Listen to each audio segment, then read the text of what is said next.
Hello hi అండి, నమస్తే. Welcome back to mummies kitchen. ఇవాళ స్పెషల్ రెసిపీ వచ్చేసి ఎంతో కమ్మగా టేస్టీగా ఉండే కొబ్బరి అన్నం ప్రిపేర్ చేస్తున్నానండి. ప్రసాదం రెసిపీ.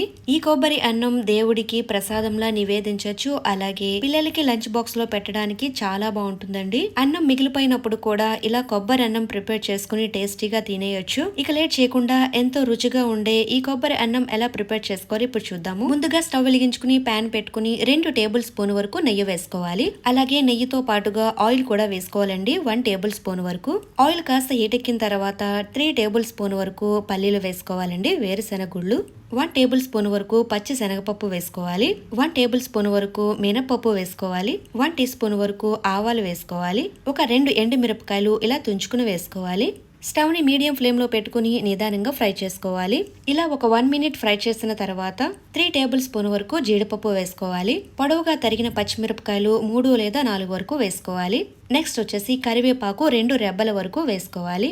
ఒక పావు టీ స్పూన్ వరకు హింగు వేసుకోవాలి. ఇవన్నీ చక్కగా వేగేటట్టుగా ఒక 1 మినిట్ వరకు ఫ్రై చేసుకోవాలి. ఈ పోపు దినుసులు ఇలా చక్కగా ఫ్రై అయిన తర్వాత ఇప్పుడు ఇందులో 1 కప్పు వరకు పచ్చి కొబ్బరి వేసుకోవాలి. కొబ్బరి వేసిన తర్వాత పెద్దగా ఫ్రై చేయవలసిన అవసరం లేదండి. లైట్ గా ఫ్రై చేస్తే సరిపోతుంది.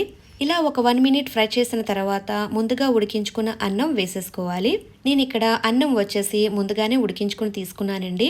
అలాగే మీరు మిగిలిపోయిన అన్నంతో కూడా చక్కగా ప్రిపేర్ చేసుకోవచ్చండి. అన్నం వండుకునేటప్పుడు కాస్త పొడి పొడిగా ఉండేటట్టుగా చూసుకోవాలి. చాలా సింపుల్ రెసిపీ అండి. తక్కువ టైంలో ప్రిపేర్ చేసేసుకోవచ్చు. అన్నం ముందుగా వండుకుని ఉంచుకున్నామంటే చిటికెలో టేస్టీ రైస్ ప్రిపేర్ చేసేసుకోవచ్చు. ఇలా మొత్తం అంతా కలిసేటట్టుగా చక్కగా ఫ్రై చేస్తూ మిక్స్ చేసుకోవాలి. టేస్ట్కి తగ్గట్టుగా 1/2 టీ స్పూన్ వరకు సాల్ట్ వేసుకోవాలి.